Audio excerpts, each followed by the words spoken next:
Oh, sorry. Welcome. Welcome back to one of the last few episodes here on ZMC Sports in this the segment. So what is it? We're going to go into the NBA playoffs and talk about that, and I'm going to pitch it to you, Zach, and talk about what we have coming up. All right, so one of the biggest games so far for the NBA postseason is the play-in, obviously. You know, you have the Charlotte Hornets versus the Miami Heat, which the Charlotte Hornets did win by 1 point miraculously in overtime. The Hornets' top performers is LaMelo Ball with 30 points and 10 assists, who scored the game-winning layup. Miles Bridges with 28 points and a game-saving block. Kobe White with that crazy shot to send the game to overtime with 19 points. And for the Miami Heat, it is Davion Mitchell with 28 points, Andrew Wiggins with 27. And one of the kind of sad ones is Bam Adebayo, who left the game early with an injury with 6 points to 3 rebounds. And also with Bam Adebayo, he's a player that broke Kobe Bryant's scoring record by scoring 83 points against the Wizards. So, and then also for the East part, or whatever, you have for the West, you have Portland Trail Blazers versus the Phoenix Suns for the part of that play-in. Portland Trail Blazers won against the Suns, 114-110. Blazers' top performers was Danny Advia with 41 points that led the comeback against the Suns. And then the Suns, it is Jalen Green with 35 points, even though the Suns kept the game close. And then, you know, obviously you have the Philadelphia 76ers and Orlando Magic. 76ers won against the Magic in a really good game. You know, key players for the Magic scoring was Tyrese Maxey, Joel Embiid. The Magic didn't do really as good as what we expected from them, but hopefully next season the Magic will be better than ever. And then you obviously, you know, for the Warriors and Clippers, you have Steph Curry, who scored 35 points against the Clippers. Draymond Green was clamping up Kawhi Leonard, and Kawhi Leonard was not shooting good at all during that play-in series. Back to you, Matt. So, kind of going a little bit, since we're kind of getting that crunch time, kind of the playoffs or whatnot, I've kind of already made a little bit of a bracket. It's not complete just yet because the playoffs don't start until like a couple of days, but we're going to start with the Western Conference. So we have the number 1 seed, the OKC Thunder, and for the number 8 seed, it's either going to be the Suns or the Warriors. It's looking like, depending on what it goes for those games. To be completely honest with you, in that series, I don't think it matters who OKC Thunder is going to play. I think OKC Thunder is going to win by 5 in Game 5. For sure. And then we have the next game kind of looking at the Western Conference. We have the number 4 seed, the Los Angeles Lakers, and number 5 Rockets. This game is going to be a little bit of a closer one. We get LeBron James still going in it at his old age a little bit. Luka Doncic, one of the still promising components onto that team. And then you got the Rockets, and you have Kevin Durant kind of always just making his runs around with all of the teams. I'm still going to take the Lakers to go, and I'm going to take that to Game 6. I don't know what your thoughts on that would be, but I think I'll take it to Game 6, Lakers winning it. I'm going to take it to Game 7. I don't know who's going to win this one because obviously with the Rockets you have Kevin Durant, one of the young stars for the Rockets, Amen Thompson, who's crazy athletic, 6'7", with a 44-inch vertical, quick as prime John Wall. You know, he's a really, really good defender. His brother, Sar Thompson, won. He's like he won the trophy for the most amount of steals in the NBA season. And I don't know because Luka's injured. That's the thing. He's taking a trip to Spain. He's injured. I don't know who's gonna win or whatever. But I think I'm gonna say Lakers in 7 in a really close game. I kind of agree just a little bit. I just think it might be just going to Game 6, but we'll still taking the Lakers. The next game I'm kind of going off about, we have the number 3rd seed Denver Nuggets and the 6th seed Timberwolves. This game has always been always hyped against each other. The Timberwolves and Nuggets kind of built a little bit of somewhat of a rivalry with each other. I'm going to try to put bias aside in general, but I think in the same breath, I think this Nuggets team has a really good shot to take it. And I think this series is going to go to Game 7, and I'm going to take the Nuggets winning against the Timberwolves in Game 7. I'm going to say the Nuggets too, for sure. Because Jokic, he's obviously averaging, I think, a triple-double. You know, obviously, the Timberwolves, they have Ant, Rudy Gobert. He's a really good paint defender, but he's terrible playing perimeter, dude. So, yeah, I think Nuggets are going to win.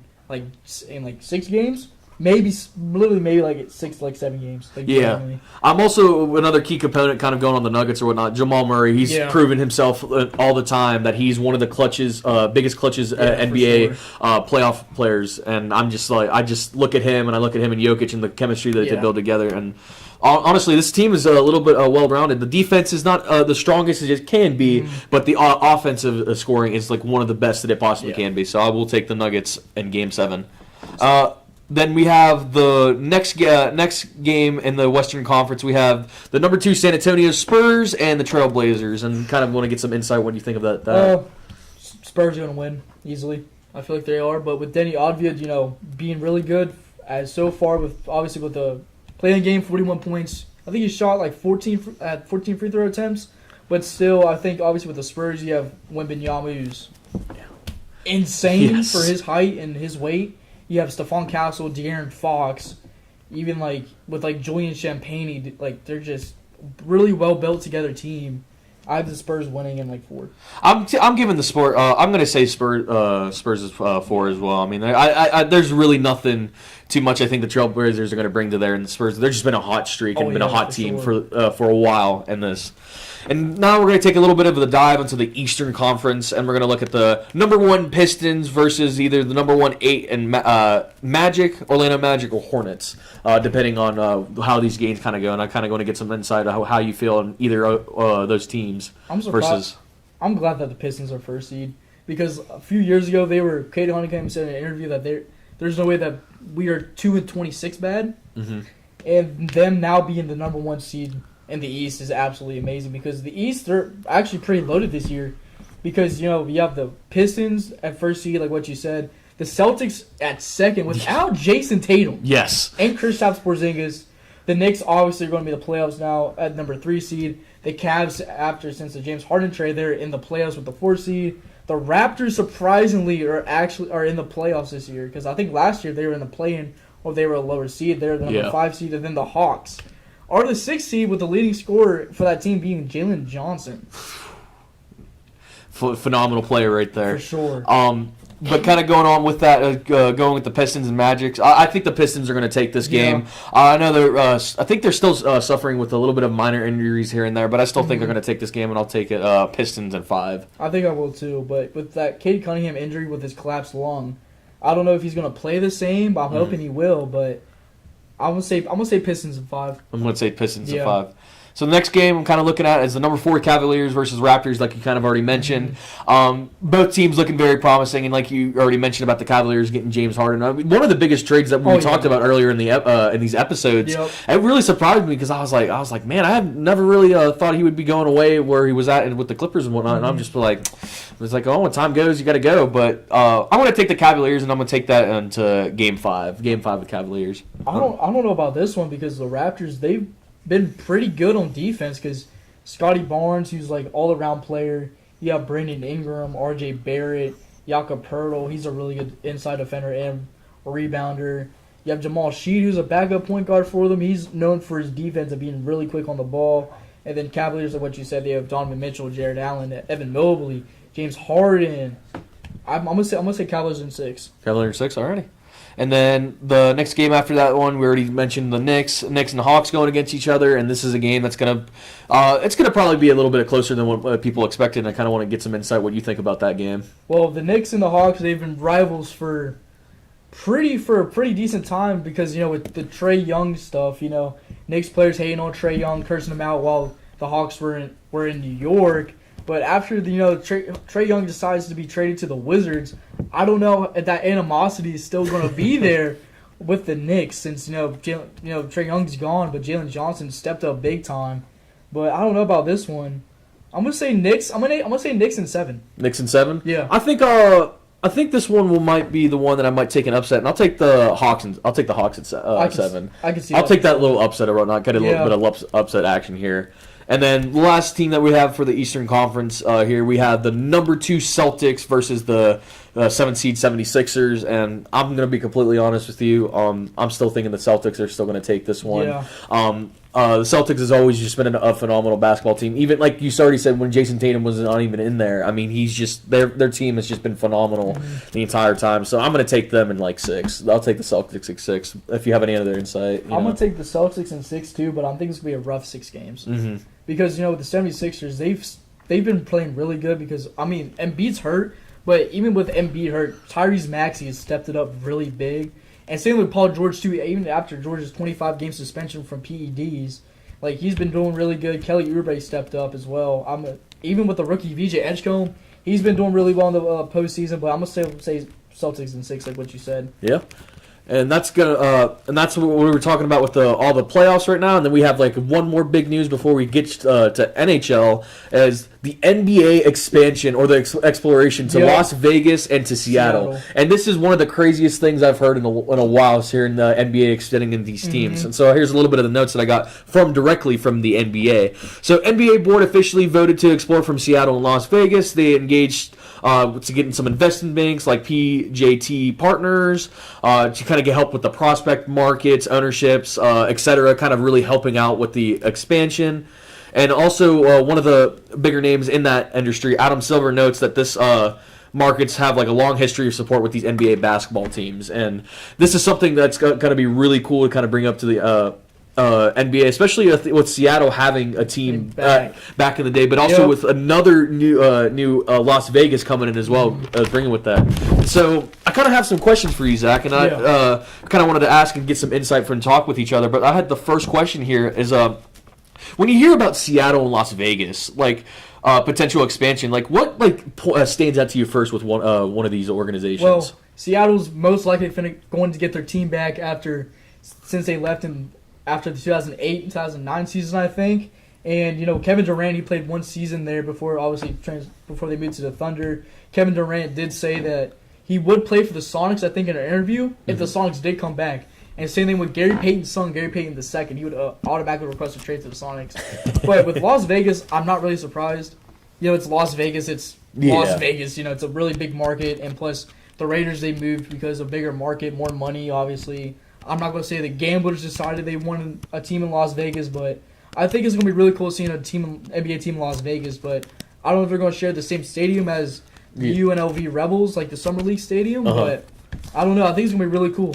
I think what kind of really stands out with me a little bit is just kind of opening more more teams or whatnot to kind of bring into the conferences, and it's just kind of really getting in some more teams that kind of look into. I mean, obviously, like you have other ones like recently the Utah Mammoth or whatnot, kind of coming in through different hockey teams and stuff like that. And I think it's just really cool to kind of see some more new teams and get some younger prospects in there. But my second question I have for you here is how important the fan demand and the history that's bringing back into Seattle. How do you think important it is for the fans kind of demanding for that back? Oh, it's really important because the Seattle Supersonics for the whole entire tenure, they've been like really good, and like when they left, it's like Seattle was just empty until the Seattle Storm came in. But it's like, unfortunately, nobody really watches the WNBA. Like, no offense at all, because it's like. It's because it's going during like the spring season. Yeah. When obviously you have baseball going on, you have hockey going on. It's like, I don't know, but like, I'm really proud the Seattle Supersonics most likely will come back. I don't know if the new Seattle team is going to be called the Supersonics or they're going to be called like something else, but it's kind of going off what you're kind of saying. It's like a missing puzzle piece in a sense. You know what I mean? It's just kind of like. You have like you have like all your corner pieces on the puzzle, and you have almost everything going in there, but then you're like missing a few, and it's like, well, what's that missing? Yeah. And so then when you're talking about an NBA Seattle team, it's like, that's what we need. Yeah. So it's going to be really cool to kind of get that energy back of what you were talking about for that fan base. But third question I have pertaining about Las Vegas is, how does Las Vegas' growing market kind of help with the teams like NFL and NHL like impact the NBA's decision, kind of bringing it into their organization? Viewership, definitely viewership, because it's Las Vegas. Sin City, obviously you have they're known for casinos, culture. You have obviously the Las Vegas Raiders, which was the Oakland Raiders, and obviously I think they used to have like an MLB team or something, or they have the Las Vegas Golden Knights, NHL team. So it's definitely for viewership, and also it definitely like brings the Las Vegas like fans closer together, I think. Yeah. Because finally see like a new NBA team, it's like, let's see let's say like this random like Thunder versus Clippers game is really boring. Let's go see if like this new Supersonics versus Las Vegas team is gonna be like really fun to see because it's the two new teams. I think it's also really cool to note though, like a lot of it. As much as I'm not big onto Las Vegas, I mean, I've verbally kind of expressed on that. The culture that kind of surrounds into Las Vegas is something that's always been very empowering and whatnot. And they could like have a new NBA team kind of bring that energy to not only what they do for football and hockey, but also into that team as well. So I think it'd be a really cool environment for them. Next question I have is, What would like the NBA have to like realign like conferences and divisions like and how do you think that kind of would like go? Like where do you think they would go at? I don't know how they're gonna do it because it will be 32 teams, but I think if they do the same like kind of what the NFL does, like obviously you have like the East and the West division and like the subdivisions, like you have your Pacific, your Atlantic, you have like your Southwest, your East, Central. I think Memphis they might move to the Central or to the East because they were part of the East for the beginning part of the year, before, like after they moved from Vancouver to Memphis. They were in the East and that was kind of weird. But I don't know how they're going to do that because Seattle, that's going to be Pacific. They're going to be the same conference as the Trailblazers and Sacramento Kings. But Vegas, I don't know about Vegas because it's like, will it be part of the Pacific? Would it be part of the West? It's going to be just a little bit of a difference of just trying to figure out where they're going to go or whatnot. I mean, but they obviously know more than what we do, so it's just kind of trying to just figure that out where that's going to be playing at. So last question I have here before I kind of wrap this up with the segment. It's like, would the would expansion create like more opportunities for like younger players and like different type of drafts or whatnot, especially like some of the upcoming ones? Would you think they have like more opportunities to have somewhere to like build their name from? I feel like they would because it also gives the NBA draft more picks. That gives more players more opportunities to get drafted, even if it's like the last pick of the draft or like you're number one, you're the best or whatever. But even with the undrafted free agents, that still gives the new teams like more players to sign because it's like, let's see, like this kid's like undrafted but he's like super cold in college, he's like killing everyone. Let's pick him up and see how he does, and if he doesn't do good, still at least like give him a chance until like his fourth year. All right. Well, that's going to be it for this NBA segment. We're going to wrap this up. It's going to be me and Colin talking about a lot of big things about the NHL, talking about a couple of teams that are making some headlines and kind of really going into the playoffs as well. So we'll be right back at ZMC Sports. Want a career working with animals? Check out the Zoo Science and Applied Conservation program at West Liberty University. With over 300 animals on campus, dedicated lab spaces, fieldwork and internships, and a partnership with the AZA-accredited Oglebay Good Zoo, you'll get hands-on experience with reptiles, amphibians, and mammals. Our unique program has everything you need to start an exciting career as a zookeeper, researcher, or conservation scientist. Find out more at westliberty.edu/zoosci. From humble beginnings in 1837, West Liberty University has been home to thousands of students. Whether you're a recent high school graduate or looking to complete a college degree later in life, starting your educational career at West Liberty University will be the catalyst for your future. This is a place where you will discover who you are and where you belong, surrounded by lifelong friends and a supportive faculty and staff. Start your journey home at westliberty.edu. Hello everybody, welcome back to ZMC Sports. Here in the second segment, we're going to go over the NHL playoffs as they are creeping up on us, just starting here in a few days. So first thing I want to ask you before we kind of dive into the playoff series and matchups.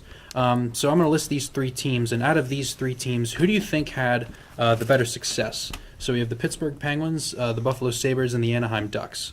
I'll just read some stats that they've had from this year. So the Pittsburgh Penguins recorded 41 wins under their first-year head coach Dan Muse. They also had 740 high-danger shots on goal, which led the NHL. Their power play percentage ranked 7th in the NHL at a 24.1, and then their penalty kill ranked 6th in the NHL as an 81.4. The Buffalo Sabres recorded 50 wins this year in the 2025-26 season compared to last year, 36. So a huge step for them.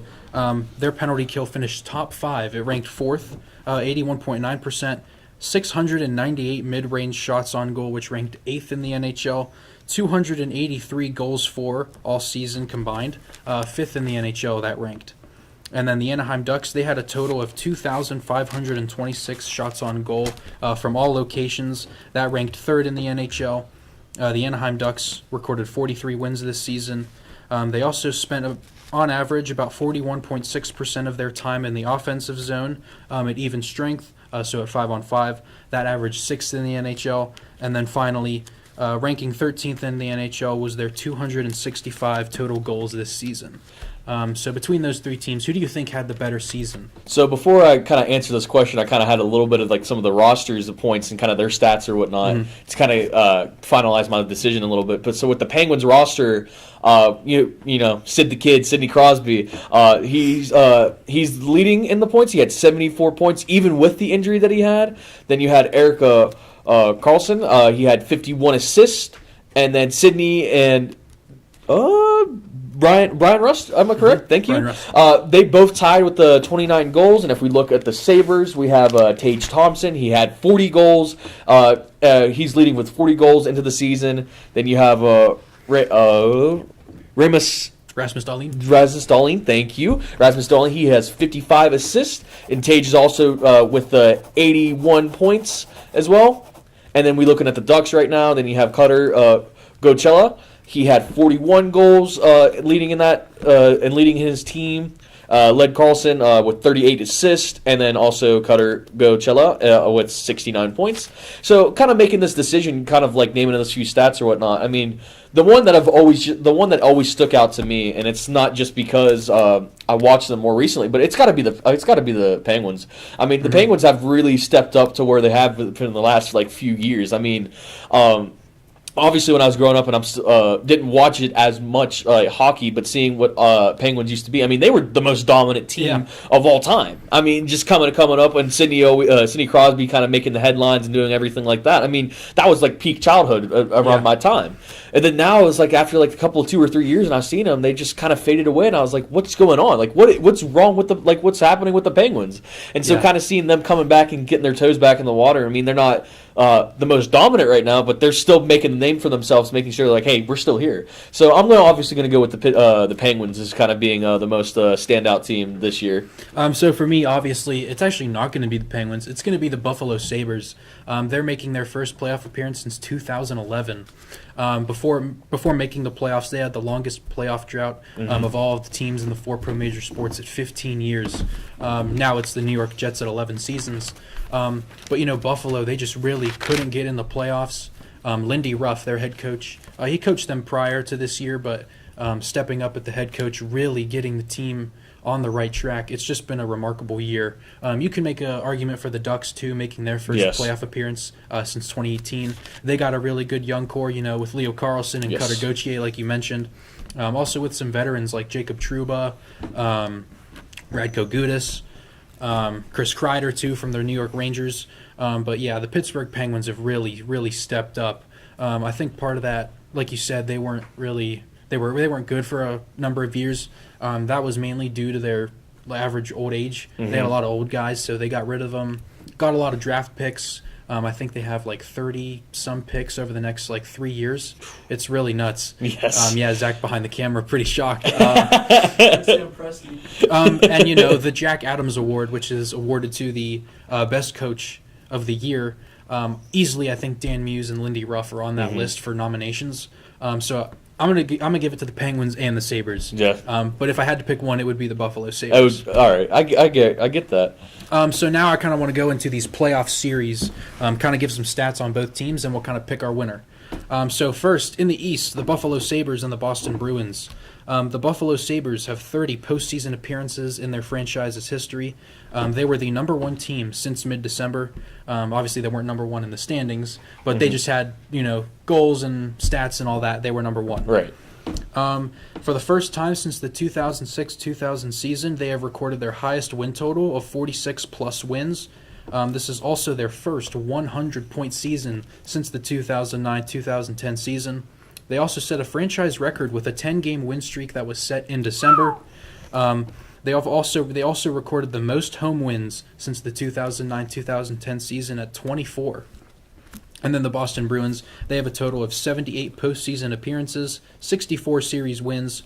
They also have got a 13-game win streak at home, which was their third longest in 40 years. They were the only team in the NHL this season to score 10 goals in a game. They also have 16 Game 7 wins, which is the most in the NHL of any franchise. They're also tied for the third most in NHL with 17 series wins since the 2006 season. So with that being said, who do you think really takes this series and moves on to the second round? So to kind of go off that, I named some key players and like who's the top in there, and I already said Tage Thompson right now. He had 32 points, 40 goals, and 41 assists, and he's kind of bringing that momentum for the Sabres and keeping them going. While with Boston, you have David Pastrnak, and he has 100 points right now with only 29 goals, but most of his points getting from those assists. And kind of hearing all these details, and especially with Buffalo kind of coming in a hot roll, if you would have asked me a few years ago, I would have been like, yeah, Boston, Boston's been that dominant team that I've always seen. And as much as I don't really care for the Boston, but I can always expect I can always expect them to pull out. But this time, I'm going to take Sabres in 6. Sabres is going on a hot roll right now, and I'm going to take them to win the series. I agree with you, too. I'm going to take the Buffalo Sabres. We can make the argument with, regular season doesn't matter. Boston, really had a tremendous regular season. So did Boston. And, Buffalo has some playoff inexperience. They haven't been in the playoffs since 2011. However, I think Buffalo is just really hungry for that cup now that they're back in the playoffs. So I think that drive is really going to propel them into the second round. I have Sabres in 6. And to kind of go off of that too, especially how the playoffs and whatnot. I mean, obviously, when you have an inexperience, you're not really used to these type of scenarios. You're not used to this environment. But man, when you have young and hungry players and they're ready to go, you have no idea what's going to go for them. So this Sabres team is going to look very dangerous. Yeah, I got Sabres in 6. All right, next in the East, we have the Tampa Bay Lightning versus the Montreal Canadiens. The Tampa Bay Lightning making their 9th consecutive postseason appearance. They have a total of 18. They rebounded from a 1-4-2 start to the year. From December 20th to February 25th, they won 20 out of their 22 games. Mm-hmm. That is good for a 9.32 win percentage. Under their head coach, John Cooper. John Cooper is the longest active tenured head coach in the NHL right now. I think he's sitting at about 13 or 14 years with the team. But under John Cooper, the Lightning have 6 conference final appearances and 18 series wins also under John Cooper. The Montreal Canadiens, 87 postseason appearances. This is their 2nd consecutive appearance in the postseason. 25 or more comeback wins. That sets a new single-season franchise record for the Montreal Canadiens. They were also the NHL's top Canadian team for the first time since the 2016-17 season. They set an NHL best record. They have made the playoffs in 80% of their seasons. They've obviously been a team for a while. Yes. They were established in the early 1900s. With that being said, 96 series wins, 441 playoff wins. So who do you think takes this series? So kind of naming some key players into this before I make my decision. You have Nikita Kucherov. He has about 130 points right now with 44 goals and 81 assists. And then for the Montreal Canadiens, you have Nick Suduski, and he has 101 points with 29 goals and 72 assists. And don't get me wrong, Montreal Canadiens, they really have the experience. I mean, they're the ones that have the most chips on their belt. Yeah, they have 23. They have 2023. So it's they're obviously been here. They've been here a time or two. You know what I mean? But at the same breath, getting into the hockey environment now, especially with NHL, Tampa Bay has just been that team that's just known to go to the distance and in this conference. So. And I don't think they show signs of any kind of slowing down either. But I'm going to say it's going to be a difficult matchup, and I'm going to take Tampa Bay in 7. I'm going to take Tampa Bay to win in 7 games. Yeah, I agree. I have Tampa winning. I do think it ends in 6 or 7 games. I think Zach's looking at me, but I think the Canadiens have a young core. Obviously, making their 2nd consecutive postseason appearance. I just think the Lightning. They're the team that really knows how to get it done in the playoffs. Yes. They've had a lot of postseason success, and Nikita Kucherov with 130 points, he's kind of like the McDavid of that team, yes. So we do want to try to move through this quickly. So I have Lightning in 7. Also in the East, we have the Carolina Hurricanes and the Ottawa Senators. Carolina Hurricanes making their 8th consecutive postseason appearance, a total of 21. Since 2019, they have 3 conference finals appearances, which is tied for most in the East. Since 2019, they also have 10 series wins, which is tied for 3rd most in the NHL.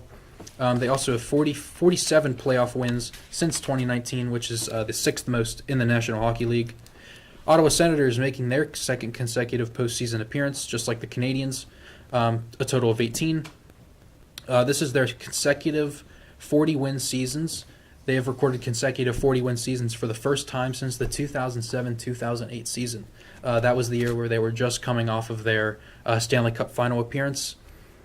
And they recorded 20-plus road wins for the first time since 2016-2017, which that was the last time they made the Eastern Conference Final against my Pittsburgh Penguins.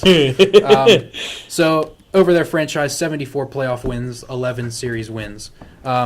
Before you go into your predictions and your stats, I have the Hurricanes winning in 5. So, kind of going on with making these decisions, naming these key players, you have Sebastian Aho. Aho, yeah. Aho, yep. So, there we go. I'm learning, right? So he has about 80 points and 27 goals and 83 assists. Excuse me. And then you have Tim. Tim Stützle. Stützle, thank you. Tim Stützle, he has 83 points, 34 goals, and 49 assists. And I'm going to keep this frank or whatnot. I think I'm going to take the Hurricanes in 5. Hurricanes has just been that one team that you just know they're going to get the job done and keep going through the grindstone and keep going through it. So they're going to take this one in 5. Yeah, Hurricanes and Dallas Stars, they're the teams that seem to always make the conference finals, even throw the Lightning in there. Yes. You know, the Hurricanes, they got a lot of depth. Sebastian Aho, Andrei Svechnikov, they just Seth Jarvis. Yep. They just got a lot of depth. Ottawa, they've got some young guys, but I think they just got a little inexperience, and I think Carolina just really takes care of business in 5 games. Next, moving on to the last playoff series in the Eastern Conference is the Pittsburgh Penguins facing off against their state rival, Philadelphia Flyers. So the Pittsburgh Penguins in their 50-plus franchise history, 38 postseason appearances. This is their first playoff appearance since 2022.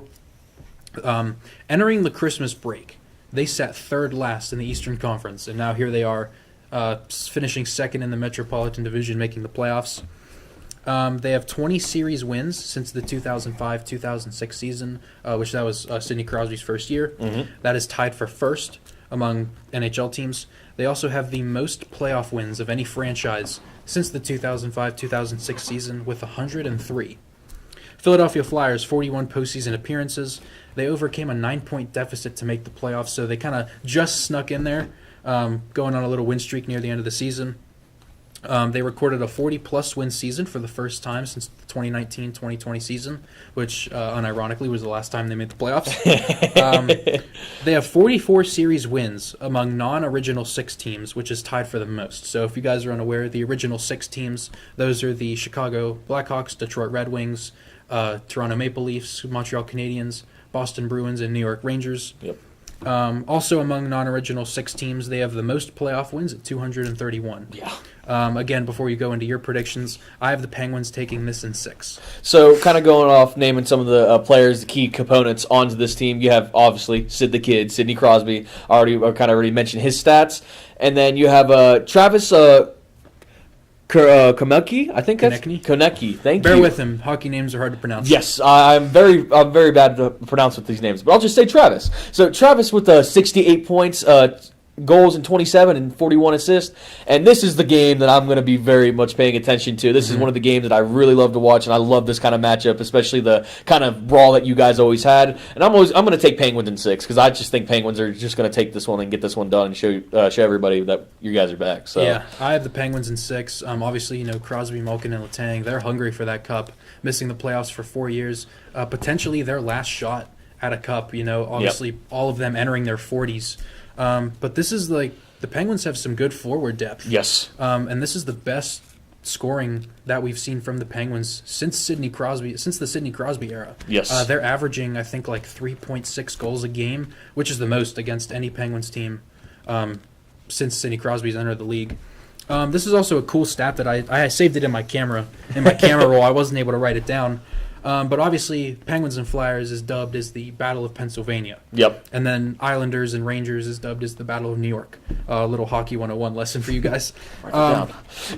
So this is the 8th Battle of Pennsylvania in the playoffs, and it will tie the Battle of New York for the most state or provincial rivals in the playoffs history. So this will be the 8th time that these two face off in the playoffs, and it'll be tied for the most Yeah. So this is a pretty big. So pretty cool series. Pretty cool series, and it's something, like I said, it's the first game of the series of this, and it's going to be a good one. So I kind of butchered that, but you guys get what I mean. But even if I wasn't a Penguins fan, this is definitely something I would pay attention to. Yes. First time since 2018 that these guys have faced off in the playoffs, and it's like one of the top rivalries in the league. So that'll do it for the Eastern Conference, Penguins in 6. Moving on to the West side, we have your Colorado Avalanche taking on the second wild card Los Angeles Kings. Colorado Avalanche, 9th consecutive postseason appearance, 31 overall. 100. This is really cool. They spent 100-plus consecutive days at the number 1 spot in the league standings. So if you think about that, that is pretty much the entire regular season at the top. So it took them 59 games to get 40 wins, which is the second fastest that they've done that in club history. The last time they did that was the 21-22 season, where they eventually won the Stanley Cup. 8 series wins since 2018. Also since 2018, 52 playoff wins. So some pretty dominance from your Avalanche. Of course. The Los Angeles Kings, this is their 5th consecutive postseason appearance. And finally, they have escaped the Edmonton Oilers. Because if you guys don't know, they faced off the Oilers 4 years in a row. Always. In the playoffs, and they lost all 4. But this is their 35th total postseason appearance. They set a new NHL record. 32-plus games required extra time, so either overtime or a shootout, which is pretty cool by them. And since the coaching change, they recorded points in 70% of their games. So obviously they fired their head coach, Jim Hiller, March 1st, and then they hired their associate/assistant coach, DJ Smith, as interim. And he's done a fantastic job really getting this team back into the playoffs and potentially giving Anze Kopitar his last run at a cup, as this is his final season. Kind of going back to the extra time thing, they set a franchise record as it took them 18-plus games decided in overtime, which I think led the NHL. They also recorded 13 or more road wins by 1 goal, which also sets a franchise record. So this won't take too much time. I got the Avalanche at 5. And I'm just going to name some of these key players and kind of keep it rolling because, I'm not going to go too much in depth, and I have nothing much to say. But you have Nathan McKinnon. He has 127 points, 53 goals, and 74 assists. And then for the Kings, you have Artemi. I can't pronounce his last name, but points is 84. He has 84 points, 28 goals, and 56 assists. That's the Avalanche in 5. Yeah. I mean, come on. So, I could go on and on about this and name all the players. We all know what's going to happen. We all know Avalanche in 5. I mean, I have the Avalanche in 5, but I would not be surprised if this goes to 6 or 7 games, just because, the Kings obviously want Anze Kopitar to get that cup in his final year, and they want to give him a good send-off. They don't want to they're not going to just hand this to the Avalanche. No. But I do think the Avalanche take care of business here. Also, in the West, we go on to the Dallas Stars versus the Minnesota Wild. This is actually going to be a sleeper matchup. I think this will be a little more interesting than people think. Yes. The Dallas Stars making their 5th consecutive postseason appearance. This is their 38th total. They set a franchise record as they got a 10-game win streak this year. They also set another franchise record in points. They had a 15-game point streak, so pretty remarkable by them. In the last 3 years, they have 3 conference finals appearances, unfortunately losing them all. Also, within the last 3 years, 6 playoff series wins. Then we go on to the Minnesota Wild.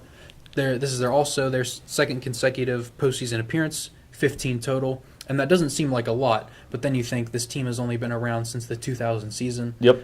This is their 25th anniversary year.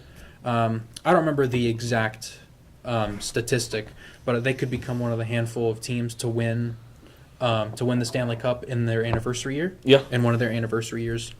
I think the last team to do that was the Penguins in the 2017 season, as that was their 50th year. Also with the Wild, they have 2 35 or more goal scorers, or 2 35-plus goal scorers on their team, which sets a franchise record. Those 2 players are Kirill Kaprizov and Matt Boldy. And then they also set a franchise record as their power play finished above 23%. So a little bit above league average, but still pretty good. Yeah. Before you give your take, I'm going to have the Dallas Stars in 6. So kind of going off with that, you have one of the players that I was always running around with the Stars, Jason Robertson. He has 96 points, 45 goals, and 51 assists. He's been dominant for the Stars, and he always will be. Plus, with the additional depth that they have with one of my players in Avalanche, I won't go too much into that. Yeah. But then you have Kirill Kaprizov.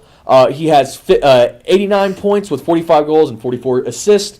And this game, I think this game is going to go to the Stars, but I think it's going to go in Game 7. I think this is going to be one of the best matchups in this Western Conference, and it's going to take it to Game 7. And I think the Stars were going to get it done, and they always have been. So we'll see them. We'll see them later on. Yeah. Both teams really with a lot of depth. I mean, the Minnesota Wild acquiring Quinn Hughes in a pretty surprising trade is they were not one of the teams to sign him.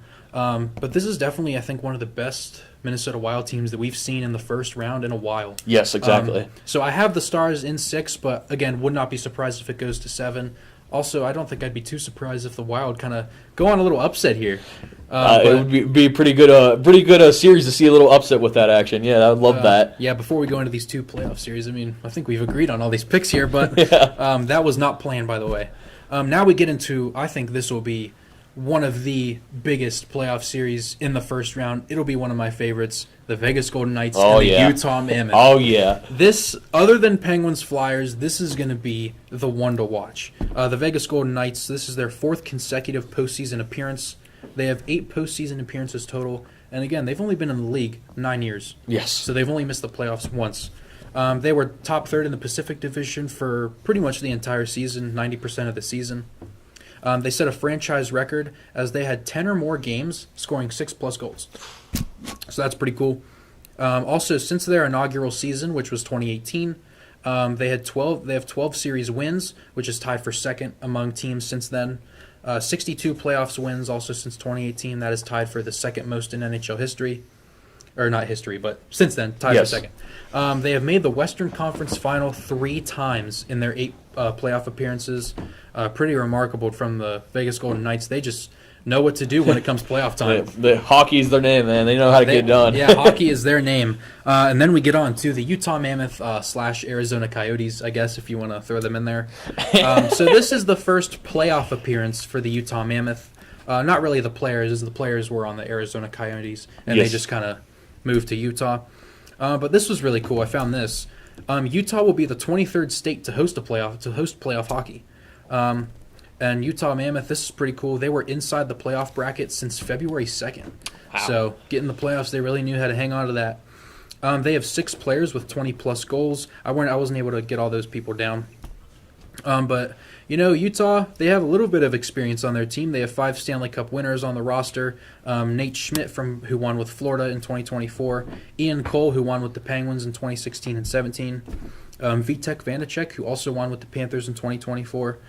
Mikhail Sergachev from the Tampa Bay Lightning. He won back-to-back in 2020 to 2021. Yep. And then I wasn't able to find their 5th player, but they do have 5 players who won the Stanley Cup on their roster.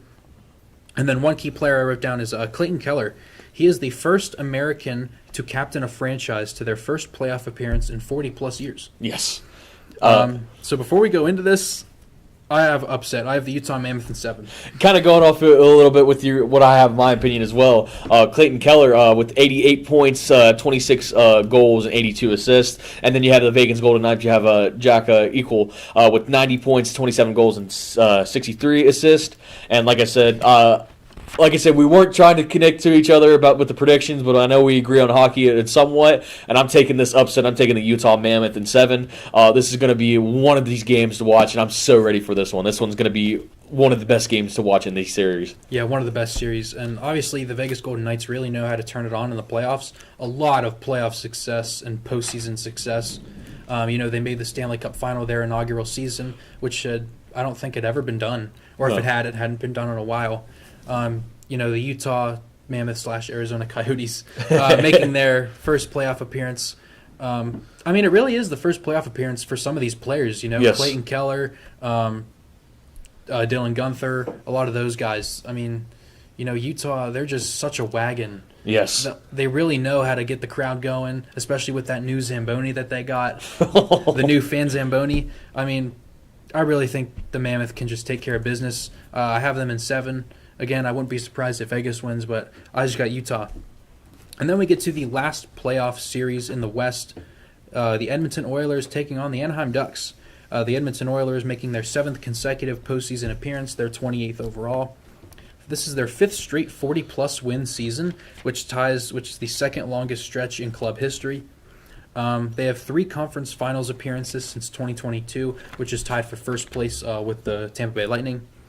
They have 9 series wins since 2022, which is second in the league since then. And then I also wrote down Leon Draisaitl. He has the 5th highest point percentage rate in NHL history at 1.47. Man. So really good stats from the Oilers. And then the Anaheim Ducks. This is their first playoff appearance since 2018. So it's been a while, but hey, they're back. They're good. They have 15 total. This was also really cool. They had 115 plus goals scored this season from players 22 or younger. Ooh. So talk about young depth. They also set a franchise record with 9. They had 9 plus tying goals in the final 2 minutes. So if they're behind, don't be surprised if they can tie it and potentially get it to overtime and potentially win. Also, like the Montreal Canadiens, 25 plus comeback wins this year. That is the second season that they've had that many. They have also had 65 plus tying goals, which now sets a franchise record for the Anaheim Ducks. And then again, I wrote down another player, John Carlson. He is 4th in NHL history in playoff scoring among American defensemen. Man, that's crazy. Yeah. So this is also going to be another kind of like the Minnesota-Dallas series. This is going to be a sleeper series. You got the young core in Anaheim, and then you've got the veteran core: Leon Draisaitl, Connor McDavid, Evan Bouchard in the Edmonton Oilers. Due to the Anaheim Ducks, back to this stat, 115 plus goals from players 22 or younger. Yep. They don't really have playoff experience, and this is where you see best of the best. So everybody's going to be at their best, and Connor McDavid, he's going to play at 150%. Always. So having a team who hasn't been in the playoffs since 2018 go against prime Connor McDavid, also kind of angry Connor McDavid as he lost in the Stanley Cup final the previous 2 seasons, also losing in the gold medal game in the Olympics just earlier this year. I have the Edmonton Oilers winning in 5 games. And kind of just going off and naming some of the stats before, I'm going to still kind of agree with Colin here. But you have Connor McDavid. He has 138 points, the highest player that I've mentioned so far, with 48 goals and 90 assists. And then you have Cutler, Gauthier, and then I've already talked about his stats. And like I said, this Oilers team is always going to be always be on the run. They're always going to keep going. And it doesn't matter what team they kind of go against in the beginning. Even if it goes to Game 7, they always just know how to win games when it matters the most, except for the Cup right now, just yet. But I'm going to take the Oilers in 6. This is something that I'm not going to overlook too much. I'm going to think about the Ducks and give them credit and give them flowers of what phenomenal season they had. Mm-hmm. But when you go against the Oilers, there's nothing much you can do about that, and you're just going to have to take your L at that point. Yeah, I agree. I'm going to give the props to the Ducks, and I'm rooting for them. I want to see them do good. Yeah. This has been a long segment. You guys are probably getting tired of our voice, but you'll have to get used to it. More on that in the last segment. But we kind of mentioned that a lot of these series are going to be really good. But if there was one series that you had to pick in the first round, what would be the one that's your absolute favorite and the one that you would absolutely watch number 1? So, as for the Western Conference side, it's got to be the Stars and Wild. I mean, this is something I'm kind of looking forward to for kind of seeing who we're going to go up against. It's probably going to be the Stars going on it. But, seeing that Minnesota Wild team, I mean, these 2 teams are the ones that the Avalanche don't like particularly. So I'm just kind of looking at seeing what's the better poison for us and for our advantages. But this also is just a really good game to watch in general. And this is something I'm going to keep looking out for and seeing who's making the big plays, who's making the best saves and everything. And I just think the Stars and Wild is going to be a really good game to watch, and I think a lot of people are misinterpreting that and not realizing that this is going to be a really good game. So yeah, and if you guys play them in the second round, it'll be a divisional rival no matter who you play. Yes, exactly. But yeah, this is one of the best Minnesota Wild teams that we've seen in a while. But my is also in the Western Conference. It's got to be the Golden Knights and the Mammoth. It's just the Mammoth are such a cool team going up against one of the hottest playoff teams in their franchise. I mean, it's just going to be really cool to see the Mammoth and the Golden Knights. Yes. So with that'll do it for the second segment here of ZMC Sports. When we come back, all 3 of us will be on the panel as we have some breaking news to discuss, and we will kind of just go over our favorite moments from this season, I guess is what you could call it. So we'll go over our favorite moments of the season and kind of reminisce as we wrap up Season 1 of ZMC Sports. So don't go anywhere. We'll be right back. Want a career working with animals? Check out the Zoo Science and Applied Conservation program at West Liberty University. With over 300 animals on campus, dedicated lab spaces, fieldwork and internships, and a partnership with the AZA-accredited Oglebay Good Zoo, you'll get hands-on experience with reptiles, amphibians, and mammals. Our unique program has everything you need to start an exciting career as a zookeeper, researcher, or conservation scientist. Find out more at westliberty.edu/zoosci. From humble beginnings in 1837, West Liberty University has been home to thousands of students. Whether you're a recent high school graduate or looking to complete a college degree later in life, starting your educational career at West Liberty University will be the catalyst for your future. This is a place where you will discover who you are and where you belong, surrounded by lifelong friends and a supportive faculty and staff. Start your journey home at westliberty.edu. And welcome back to this last segment of ZMC Sports. And as Colin already kind of mentioned, we have some breaking news, and I'm going to kind of pitch it to Zach to kind of tell what this breaking news is going to be before we end this segment. Well, ladies and gentlemen, grandparents and children, unfortunately, I am entering the transfer portal due to financial reasons because, going here, it is pretty expensive, but I'm hoping I can come back sophomore spring or junior year at the latest. Anyways, this podcast was really fun to do. I've actually really enjoyed it, doing it every Friday. Going from 30 minutes to over 45 to an hour. Yeah. Sometimes hour 15 to NFL segments. But besides that, it's been really fun. Great connections, obviously, and thanks for Teresa and with Topper Station for letting us do this. Obviously with cameraman Big J and director Mason over there. So yeah. Yeah, it's been really fun doing this. Yes. Coming into this year, all I knew that I was going to do was go through school, work at Topper Station, and then I met you guys. And then I hate to make a reference here, but it literally was two guys with a crazy it idea. literally was two guys with a crazy idea. Literally. And back last semester in our radio days, we had a lot more interviews than we had this semester. But it was still really fun. Yeah. And Zach, like you said, thank you to Teresa for letting us do it here in our office with the nice table with the green screen, and making all these cool graphics. It's been one heck of a ride, and I can't wait to do it next semester. And to kind of go with some insight a little bit, just kind of taking all this in and whatnot, kind of realizing I was always man, I just always wanted to talk about sports, and I was always wanted to figure out how to kind of do that. And when we made this or whatnot, I'm like, man, I thought that we had to do a bunch of hoops and do a bunch of crazy things, but it was just we just brought ourselves and just talked about what's going on in the world and the sports and whatnot. And obviously you're going to hear me talk about the Denver Broncos, the Colorado Avalanche, and you haven't heard me talk about it yet, but the Colorado Rockies, which I'll save my breath on that for another time. But this is just something that has just really opened up to kind of get some more insights and your guys' opinions and your guys' thoughts about these types of teams. And I think it's just been a phenomenal opportunity to make sure that we can kind of get these type of conversations we have. And not only just talking about sports, but just to get to know you guys in general. Yeah, so it's just always been a really fun experience for me. And kind of back to what you were saying, I've always wanted to talk about sports with people, but a lot of my friends from high school, they weren't really into sports, so I kind of just had to keep it to myself. and thank God I met you guys, because now I can just talk to you about whatever. Sure. And again, like what you said with the Avalanche, you're going to hear me talk about the Penguins, the Steelers. We'll get into the Pirates too. Again, don't get me started on them. But it's just been really fun doing this. And so kind of to get you guys, I want to ask you a question. What has been your favorite moment from doing this, not just from this semester, but maybe even back to when we did it in the radio station? I think my favorite part would have to be kind of going on video for the first time. Yeah. Because it was really, kind of works with kind of getting it interactive, not only with the audience, in general. I'm like, what's up, guys, but just really putting voices to faces or whatnot, kind of getting to know us personally on a personal level. And I think it's just a really cool concept because we really get to know how to kind of work with each other and kind of talk and interact. Because I feel like when we did the radio aspect, it was just kind of just voices, and it wasn't really unstructured. But I think we kind of worked to that to kind of really figure out what we needed to do. And I think adding the cameras with the whole graphics and adding to everything. And like I said, the first episode when we came back from the winter, that was probably one of the coolest things coming back into this. And that's one of my favorite moments so far. Yeah. Zach, what about you? Same thing for sure. And also because it's because when we went to video, what you said, it put our voice to the face. Yeah. Because when we did the audio version with the radio, it was it was like a mystery. Yeah. It was like Scooby-Doo Yeah. or whatever. But, like, once it came on like video, like Teresa like letting us do this, it was like, oh, it's like the Joe Rogan podcast, but like with sports.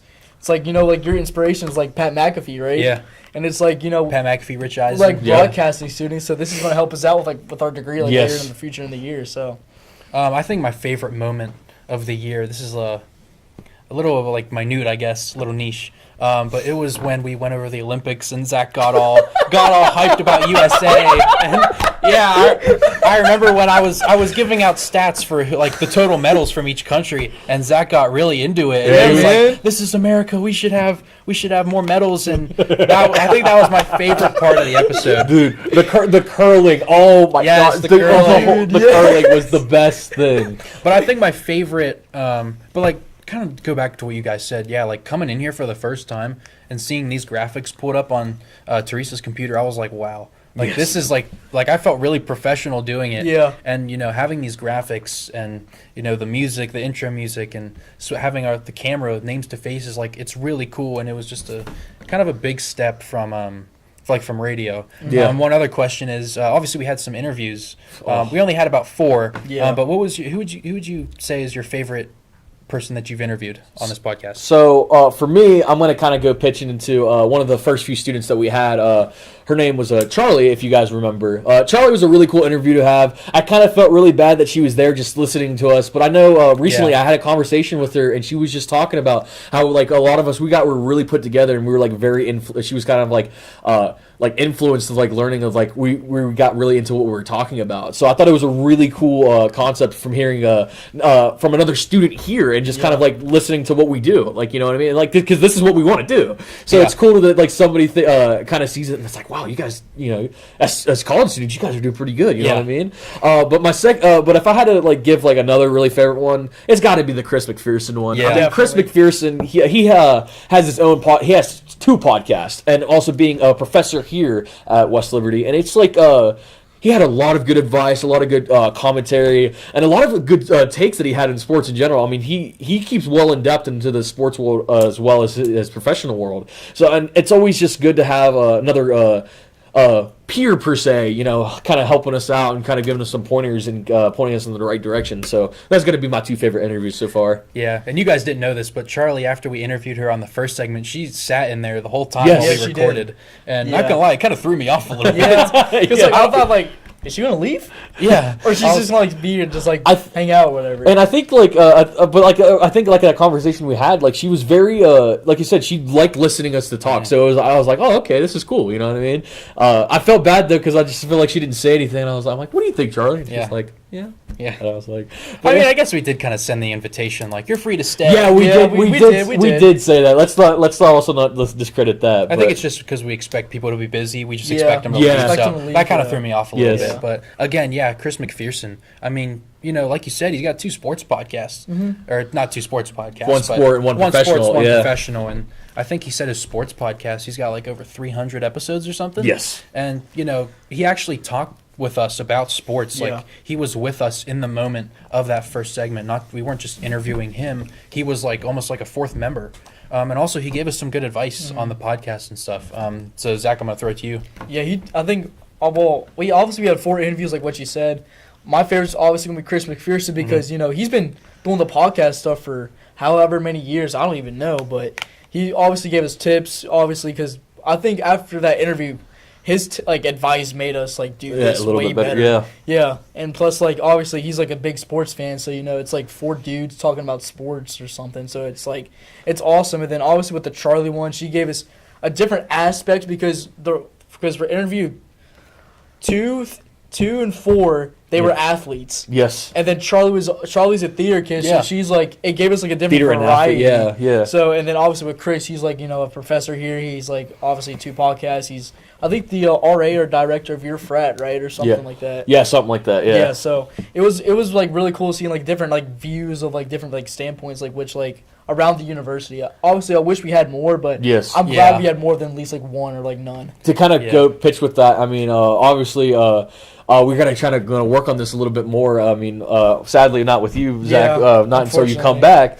But I think we're gonna try to keep to where people on campus or like phone interviews in general, we're gonna try to like make something like a cool like document or something like that to sign up for that, so we can have these more interactions. Because I think this is one of the best things I like for a podcast. Not just for us to talk about sports. I mean, I can do that all the time, but I kind of really like interacting with the people and talking with them and get some insight about kind of who they are and if they like sports or whatnot. Like you know, we challenge them. You know what I mean? Like, oh, okay, so who in this and why? Like favorite team and why, and then kind of like challenge their team or whatnot. I think it's just a cool experience in general.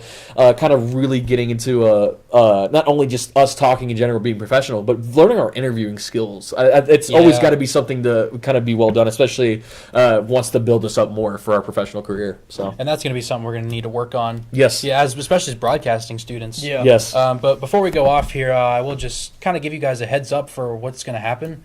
Obviously, Zach going off to Northern, whether that's just for next semester or for next year entirely, it will be just Matt and I. We're not going to rename the show. It will stay ZMC Sports. Yes. But it'll be just Matt and I. I'm not sure if we'll all three do something over the summer, but we will let you guys know. Also, we do our friend, Zach and I's friend, Hunter Hersey. He will be our social media manager, if you will. Yes. He will be running our Instagram page. I'll try to tag that in the description of this video so you guys can go and follow that. We'll try and post more on there. With that, that'll do it for ZMC Sports Season 1. So I'm Zach. I'm Matt Wright. I'm Colin Veltri. We will see you guys in the next one. Peace.